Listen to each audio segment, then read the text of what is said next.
is Jason Coe, and my talk is on herding cats, using emotions to help build teams and create a program. I'm an orthopedic surgeon, and this is a little bit about myself. I went to RSI in 1985. I was a counselor in 1986. Following that, I went to Harvard, graduated magna. I also did research at National Institutes of Health and at CNRS in France.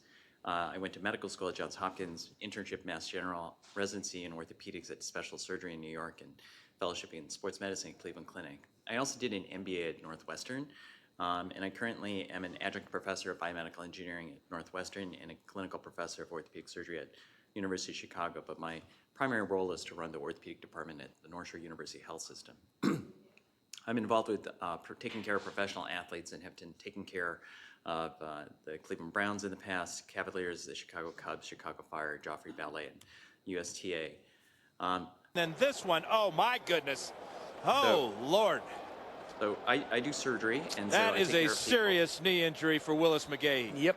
We dislocate their knees, and sometimes it's just patients that are normal, everyday young women who have patella dislocations or other shoulder or knee problems. You know, I never could straighten. I will speak more clearly.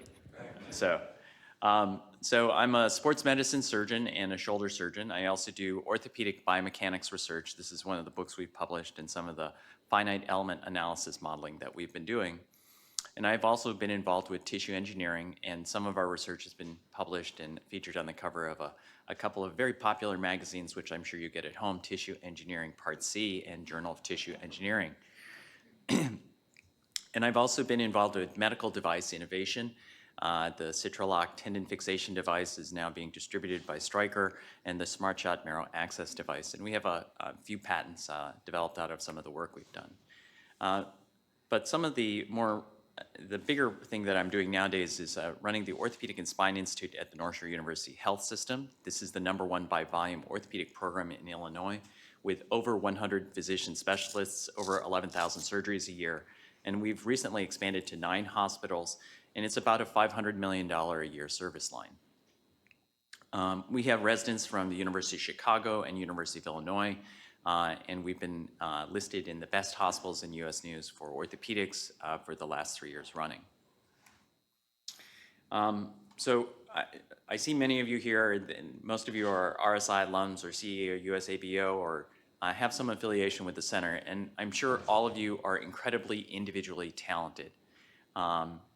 But at some point, there are things that you want to do that you can't just do by yourself. And so on the left, you see a picture in a medieval period of people working together to build a cathedral.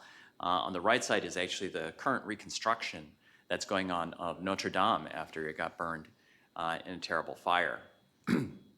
And none of these things can be done by individuals by themselves.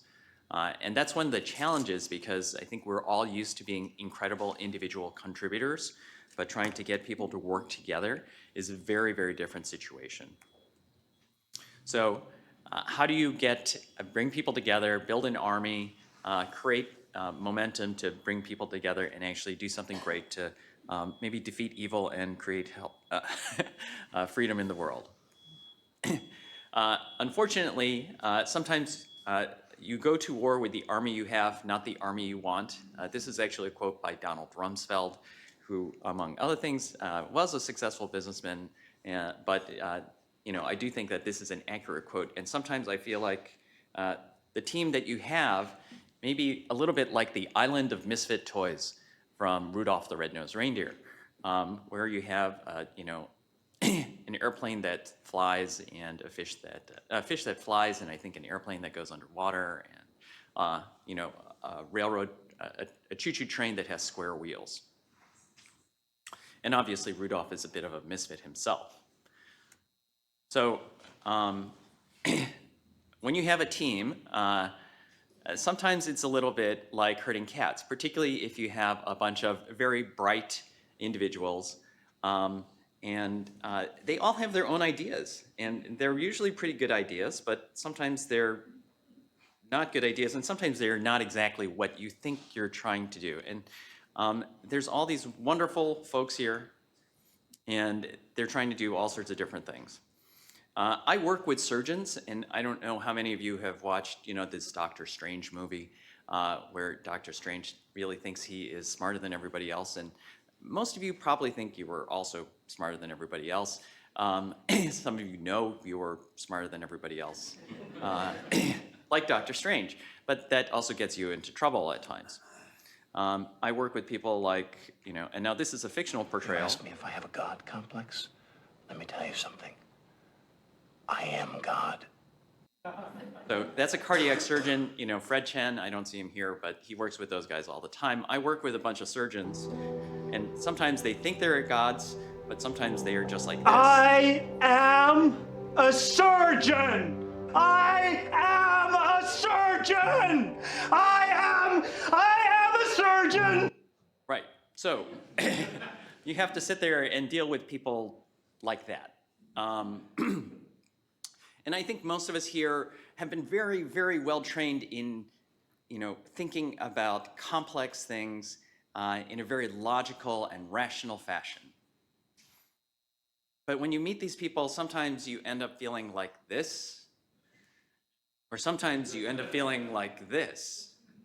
And so one of the challenges, I think, is a little bit, and what I've had to do over the years is learn a little bit, and sometimes there are people like this guy who might be able to help us out. So early on, when I was a department chair, I actually had an executive coach as part of going to Kellogg, Northwestern's business school. And I said, okay, the first thing I want to do is, how can I make people do what I tell them to do? And she said, well, why would they want to do that? And I was like, and at some point I was like, well, they should do it because it's the logical thing and because I'm in the position of authority and they're supposed to be doing that.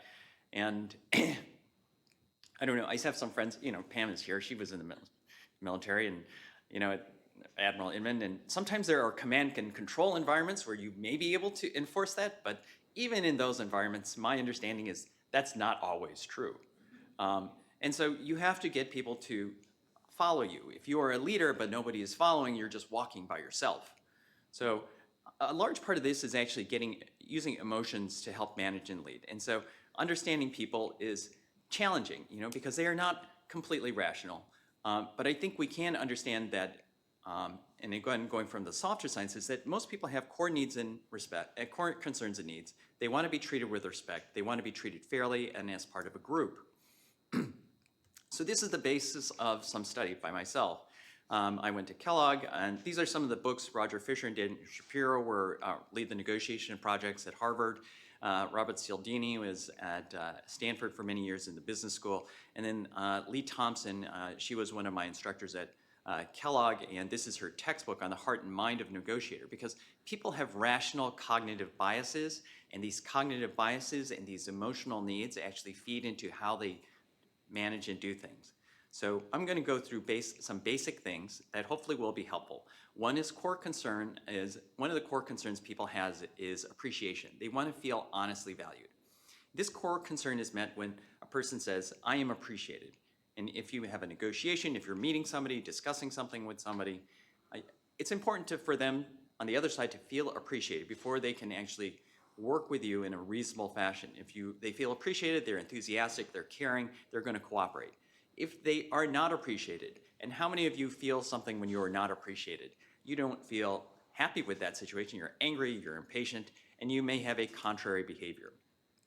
Another core concern is around affiliation, a sense of connectedness with a group or person. When I'm treated as a colleague, you want to have compassion, connected, you're going to work together, you're going to join together as a team. If not, this could result in adversarial outcomes, emotions of competition or conflict, and you may want to go alone or even fight. A third key aspect is autonomy, and individuals want to have the freedom to decide, and they want to have that acknowledged. If they feel like they can decide what they want to do, they're going to participate if they, and feel like they have a choice in doing so.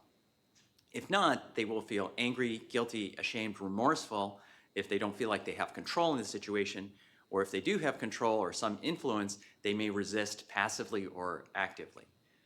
So one of the ways you can help address that situation is, again, when you talk to people, inform them, engage them in doing then some consent and went before a negotiation.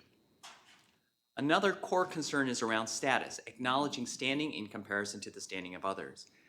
Human beings are very hierarchical. We look at status. We want to have status. We recognize when it's deserved. You know, even Winston Churchill is here bowing to the Queen of England, recognizing her status. If your status is not met, I think we all know what it feels like to not have your status recognized for what you've done and accomplished. You feel embarrassed, you're sad, you're angry, and you may act deceptively or competitively. So one tip is to acknowledge someone else's status before acknowledging your own. Another core concern is around what's people's roles.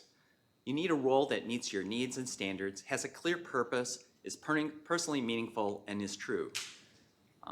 When you have that role, you feel like you're empowered, you have mission, vision, values all together. If not, you feel trivialized, restricted, you may be envious or anxious, like the guy in the top right. For those of you who've seen the movie or read the books, and you may be non-participatory or act contradictory. When you negotiate things with people, you should know what your BATNA, and this is your best alternative to a negotiated agreement. Know your walkaway, but do not reveal it, but you do want to make your alternatives better, and you don't want to know what your interests are. So there is this parable of the orange, and some of you have probably already heard this, because if people have different interests but are not articulating them, both people may want the orange. These two sisters were fighting. Both of them wanted the orange. They ended up cutting the orange in half. Actually, one of them wanted the orange rind for the zest, and the other one wanted the fruit for the juice. They both could have had a whole orange if they had made their interests clear. Another thing that you can use is the fact that there are cognitive biases around anchoring. So you want to make the first offer, you want to get people, you want to say, and because people will tend to stick to whatever they hear first. Hopefully some of these tips will help you learn how to herd cats a little bit better.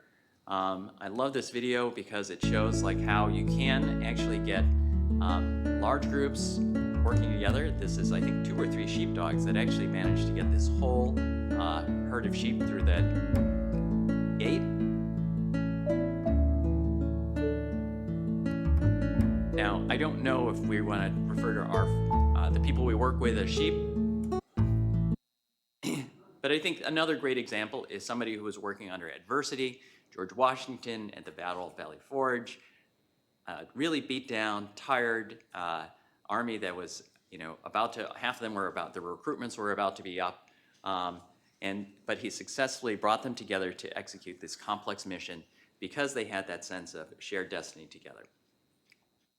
So I want to thank you very much. I do also want to acknowledge that we have Admiral Inman with us, and he actually has some incredible rules that he's given advice to for many years and shared with many people over the years around how to manage situations and people. And I think those are, for any of you who are interested in learning how to manage and lead people, those are incredibly valuable as well. So thank you very much.